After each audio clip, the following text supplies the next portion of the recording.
Nos últimos 2 anos, o mundo parou por causa da pandemia global de Covid-19. Todos acompanhamos por todas as telas o sofrimento de famílias, o descaso de governo e o sacrifício de profissionais. Agora estão sendo consolidadas as estatísticas que dimensionam o tamanho dessa tragédia entre os e as profissionais de saúde que se expuseram ao risco para salvar a vida de todos nós. Eu sou Maíra Castro e queria sua atenção por alguns minutos para analisar esses dados. A Covid foi a principal causa das mortes extras de profissionais de saúde nesse período.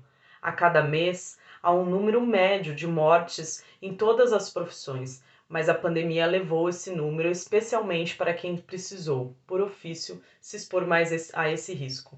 Entre os e as profissionais de linha de frente da saúde, essa exposição estava diretamente ligada tanto ao aumento da demanda por atendimento quanto às condições muitas vezes precárias. Se formos pegar só aquele topo amarelo, o de profissionais que morreram de Covid, podemos segmentar por gênero. 8 a cada 10 profissionais de saúde que morreram de Covid no país, do começo da pandemia até dezembro de 2021, eram mulheres. Morreram porque estavam na linha de frente, longe de suas famílias, olhando nos olhos de quem mais sofria. Também podemos ver como essas mulheres que morreram salvando vidas se dividem por ocupação.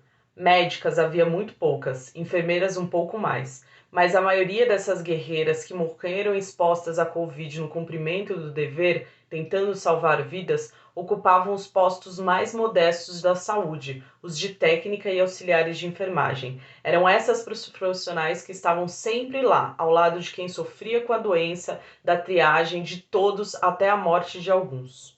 Você já viu igualdade de raça e cor no mercado de trabalho no Brasil?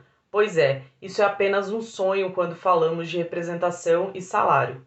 Mas ela quase existiu na hora da morte. Das profissionais de saúde que morreram de Covid no Brasil, quase a metade, 47%, eram mulheres pretas e pardas. Nos primeiros meses da pandemia, até julho de 2020, a maioria das mulheres que morriam era preta ou parda. A pandemia de Covid foi uma das piores doenças globais que a humanidade já enfrentou.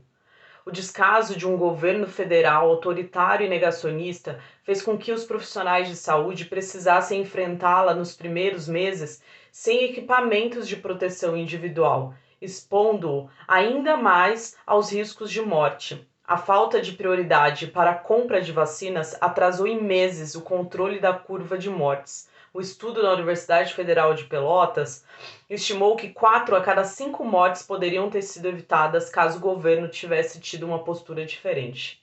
Isso não pode se repetir, nunca mais. Assista ao documentário Por Detrás da Máscara para saber mais sobre os bastidores do combate à Covid no Brasil, na Tunísia, Zimbábue e Paquistão.